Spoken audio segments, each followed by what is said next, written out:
Барша мактауларыбыз, рәхмәтләребез, шөкерләребез безне юктан бар кылып, ошбу дөньяга кыяфәт, матур күркәм кыяфәтле итеп яратып, йөрәкләребезгә иман нурын салучы, бердән бер гыйбадәткә лаек булган, бердән бер хәмд сәнәгә лаек булган, безләрне үзенең рәхмәте белән инде җәннәткә кертүче, үзенең ачуы белән җәһәннәмгә салучы, мәңгелек шиксез бер Аллаһка барып ирешсә иде.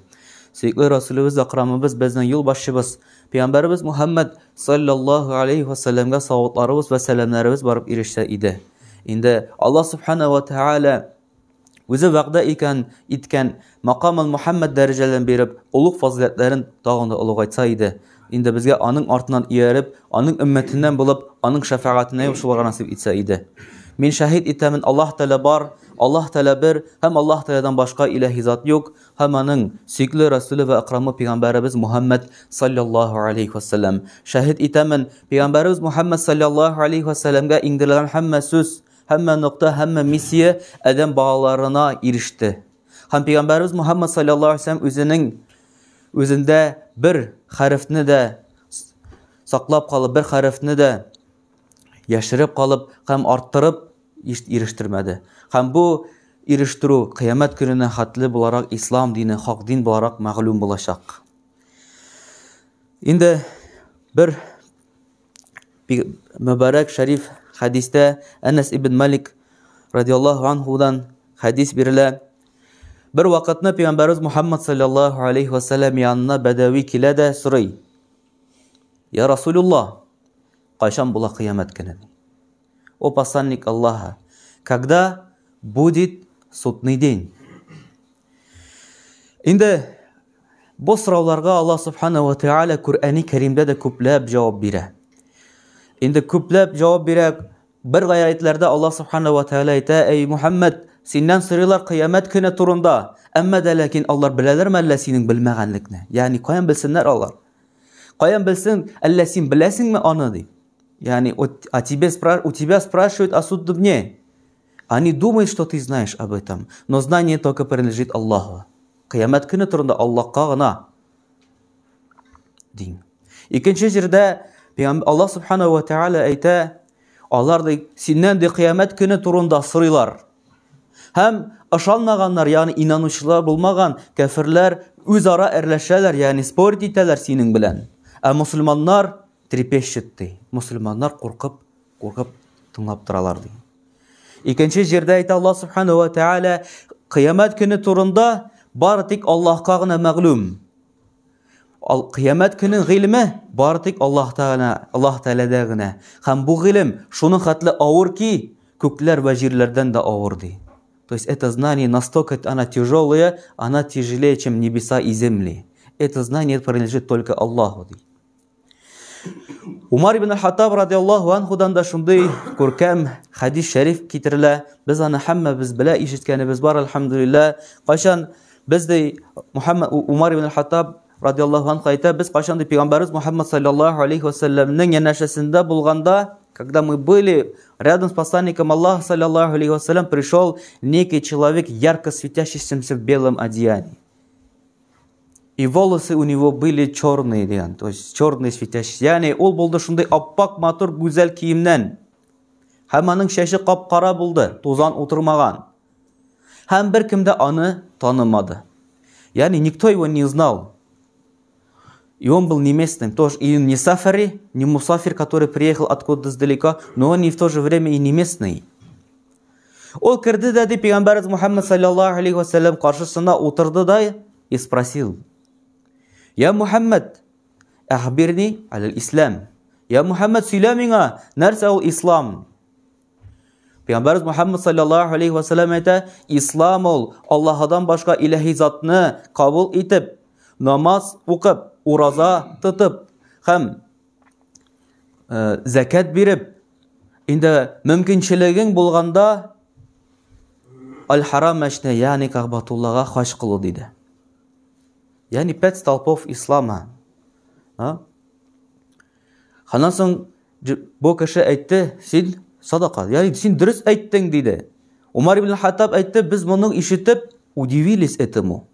Как он пришел, вопрос задал самому пророку Аллаха, саллаллаху алейхи вассалям, и также утвердил его. Мы этому очень сильно удивились, дейді. Соңынан ол сұрады, «Ахбирни аль иман». Нәрсе ол иман сөйрә безгә, дейді.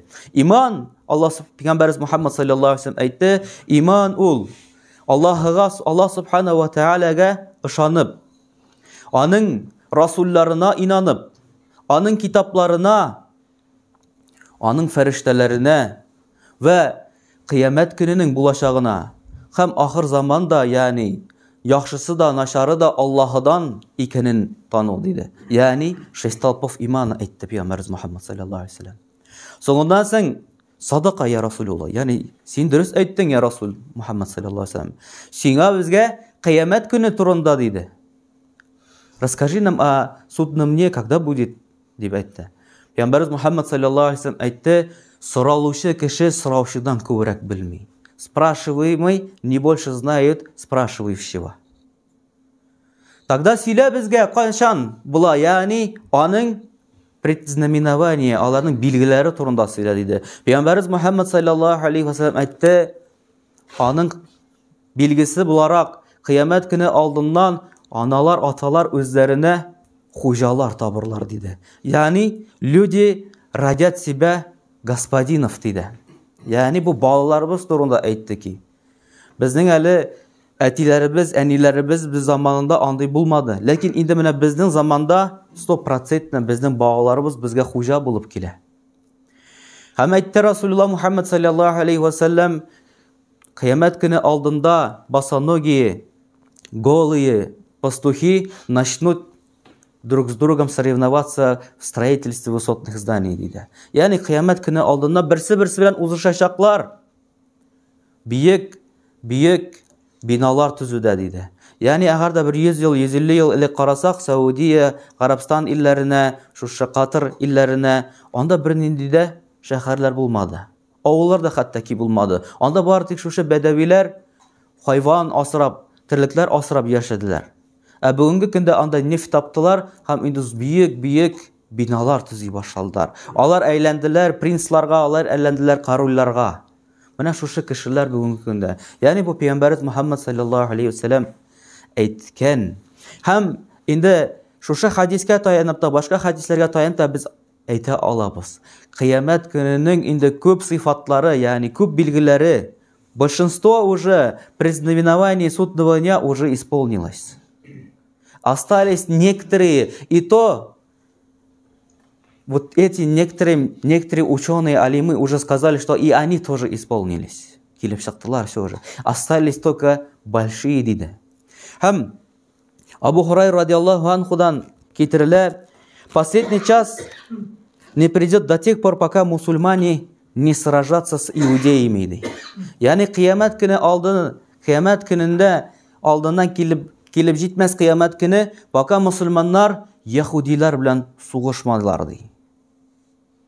Һәм әйтелә, мусульманнар алар белән шулай сугышачаклар, пока не начнут их побеждать. До тех пор, пока они не начнут бегство.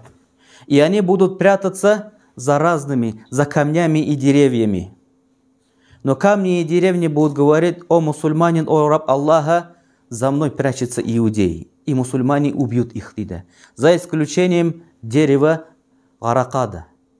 Һәм әйттеләр, бүгенге көндә Израиль илендә, менә шушы хәзерге вакыттагы булган шушы нацист илендә диргә кирәк, дөрес булмаган илдә, шушында күпләп зурлап шушы агачларны утырталар, Гаракада.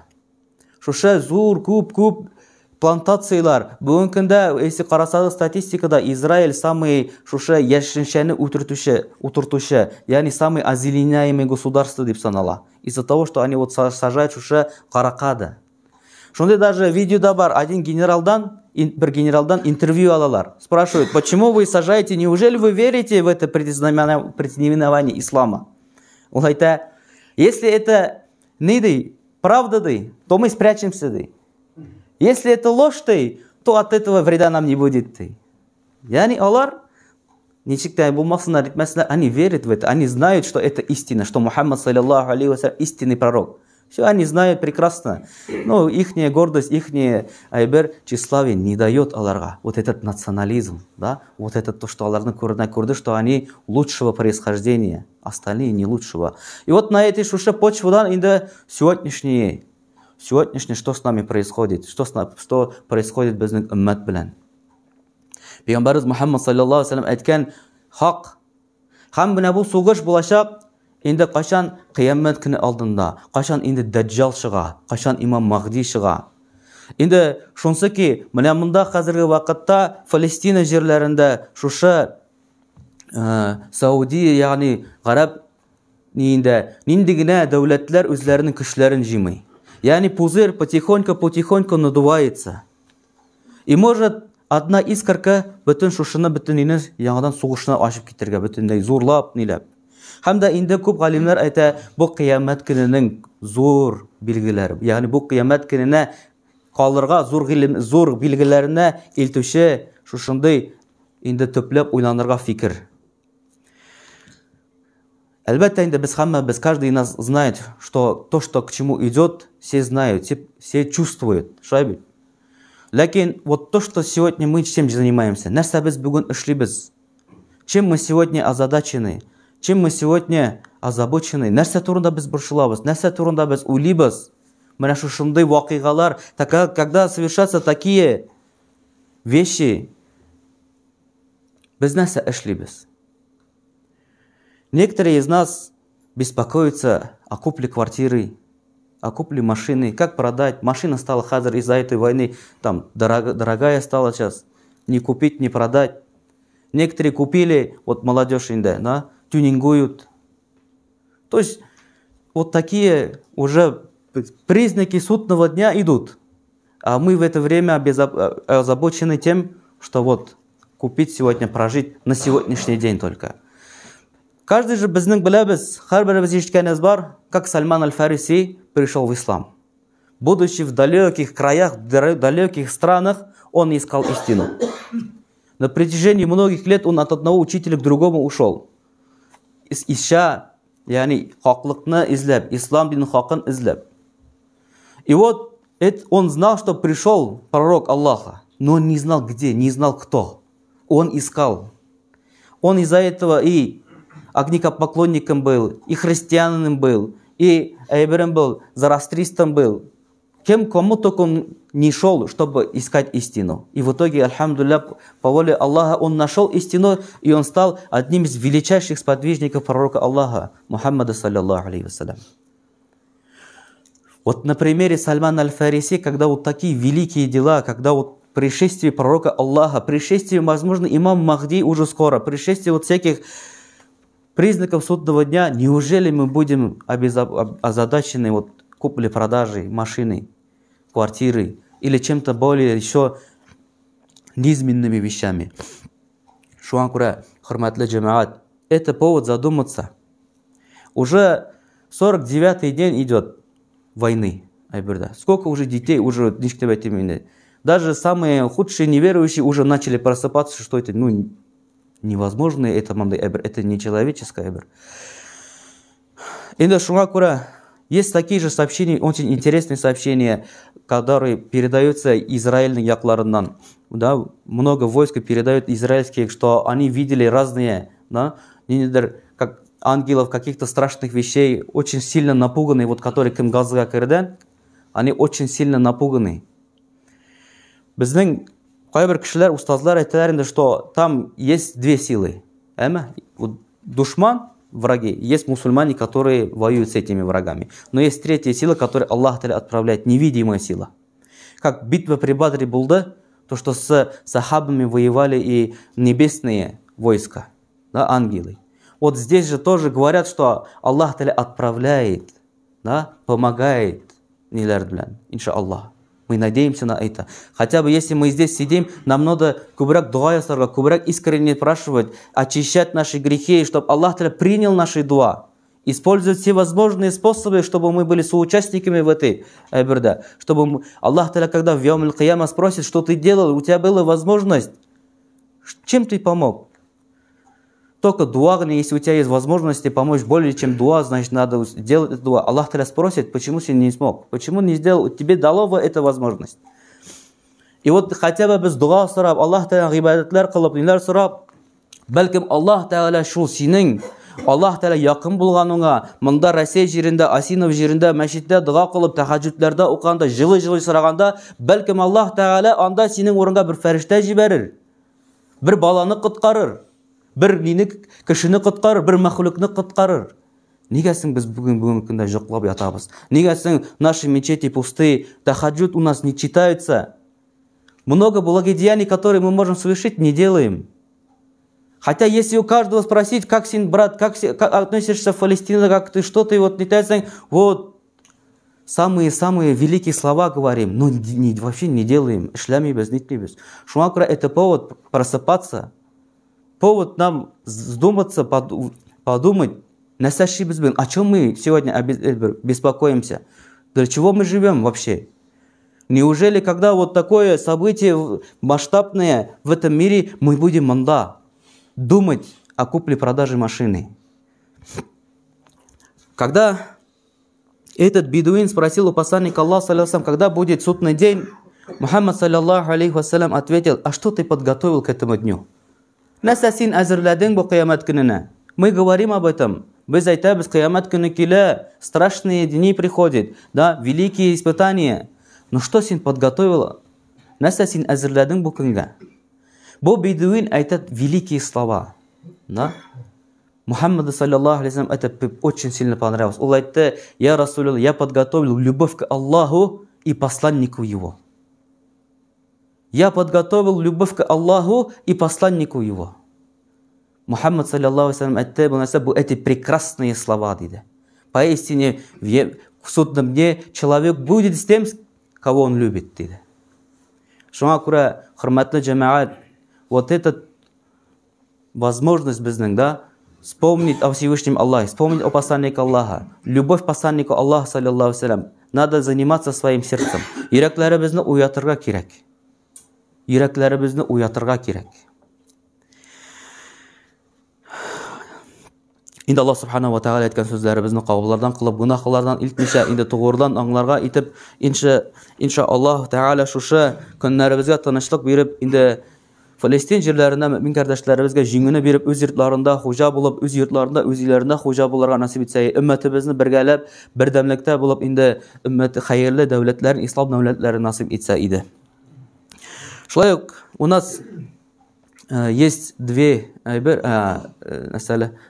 одно напоминание, одно объявление. Безнең вот эта мечеть, да, история этой мечети связана безнең вот это майский җирендәге директорлар Ишат Газимович белән. Вот эта мечеть, она стала, Ишат Газимович стал поводом и стал строителем вот этого мечети, шушы мәчеттә. Сегодня бір көн элек Ишат Газимович бу дөньядан китеп барды. Умер Ишат Газимович, который много сделал для этой мечети, много сделал для вообще мусульман Асинова, и не только Асинова, и по Татарстану, много благотворительных проектов. Люди, которые в основном нуждались, приходили майскага Ишат Газимовичтан сұрыйдырые. И Ишат Газимович олы йөрәкле кеше, күп кешеләргә ярдәм итә, җавапсыз калмыйдыр иде.